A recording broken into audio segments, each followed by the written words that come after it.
Bonjour et bienvenue pour ce nouveau Bourdeaux News sous le soleil de l'automne. Tout de suite, on va au centre socio-culturel retrouver la fête d'Halloween. Ladies and gentlemen, I present to you one of two from the blue, black and brown duo. You know, and kudos to the Swicker Swillin', night children, blending and building in front of my building. Just thinking about money, chillin', illin', still in a rut, cause it just don't cut it when you don't have a budget. But I'm the sunny one, so blue, but what of it? Strut, I walk by the melee, my everyday lay. I wash and wears is waiting. I'm straight if my colors is coordinating. I pick up a red, green, blue, black marker, spark a poem on the page for wages and days on end. Not pretending, I just be sending the messaging out to the blue, black, and man.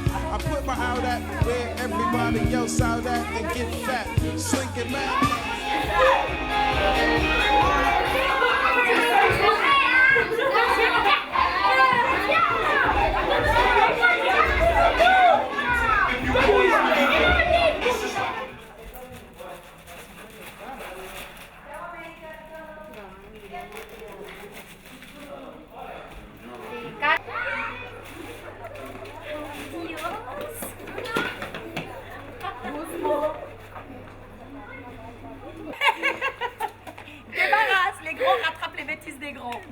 Tout de suite, nous retrouvons un reportage de Ricardo Linares qui est parti avec la sortie de l'AHB au musée des sciences et des arts à Sainte-Croix.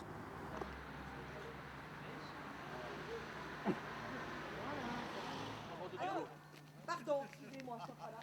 Je peux les mettre là, ma soeur. Allez, calme. Tu l'appelles, Julie? Les mères. Comme ça. Voilà, après, je vais les reprendre. Nous, on fait une combine comme ça parce que... Voilà.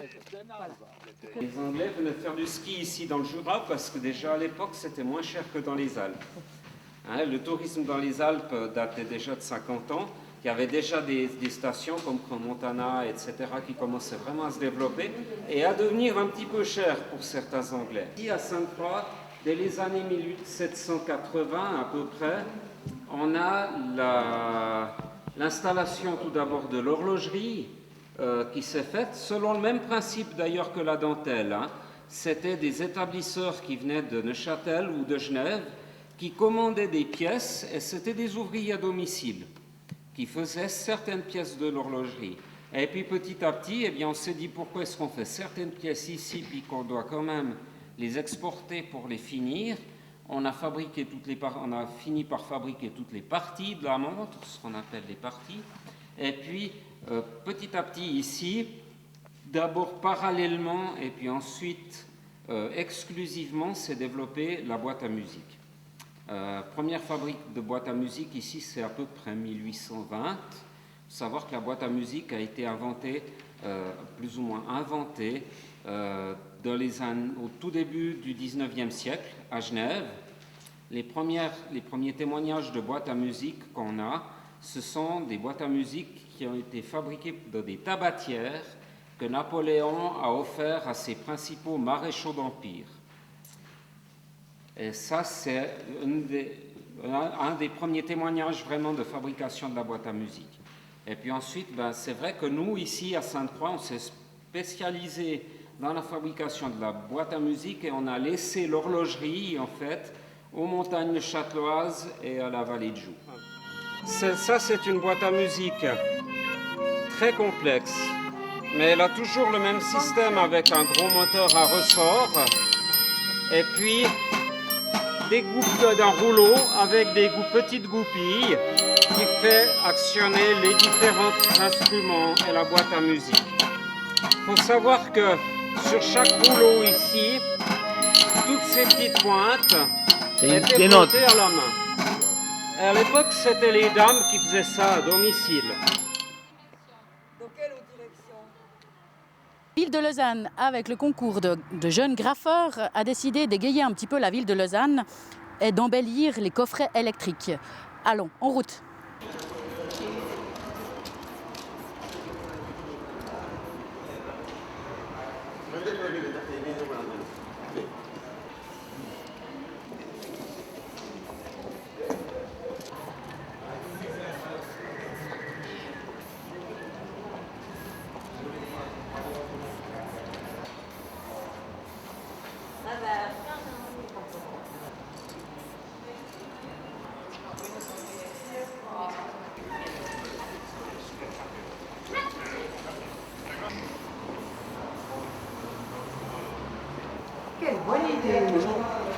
félicitations, ces horribles machins.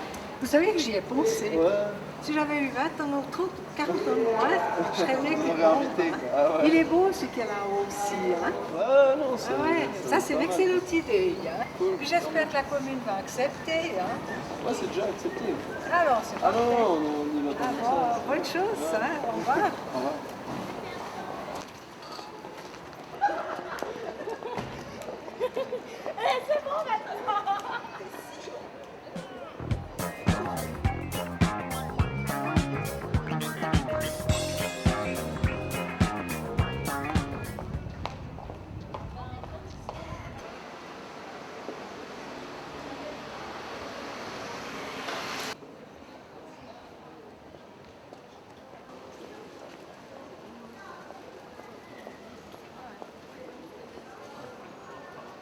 Alors moi je trouve ça assez gai, ça sort de l'ordinaire et puis c'est pas des tags comme on voit un peu salopés, c'est propre, nickel, c'est très positif pour la ville de Lausanne. Au revoir.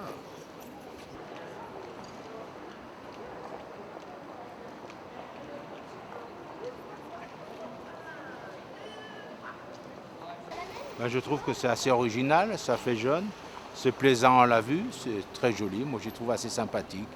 Oui, je pense que c'est une très très bonne idée. Je pense qu'il faut continuer et leur laisser à tous une chance.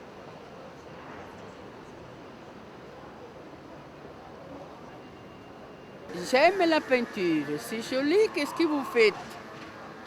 Il fait plaisir, voilà.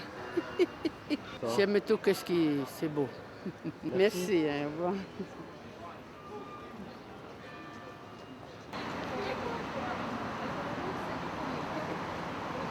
Je pense que c'est plutôt quelque chose d'original comme idée et assez gai. Ça met de la couleur, des formes et des dessins. Moi, je trouve que ça interpelle le regard et que ça invite d'autres artistes, j'espère, à amener un peu de couleur, de vie et de gaieté dans les villes, car elles en ont beaucoup besoin.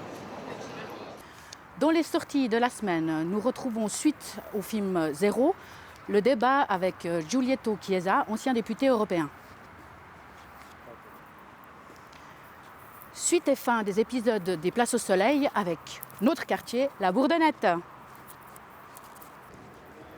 Et dans les films extérieurs, nous retrouvons le magazine Carrefour qui vous parle cette fois du choix de la formation professionnelle initiale.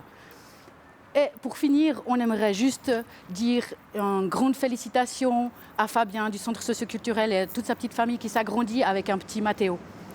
Et c'est ainsi que s'achève Bourdon News pour cette semaine. On vous dit à la semaine prochaine. Au revoir.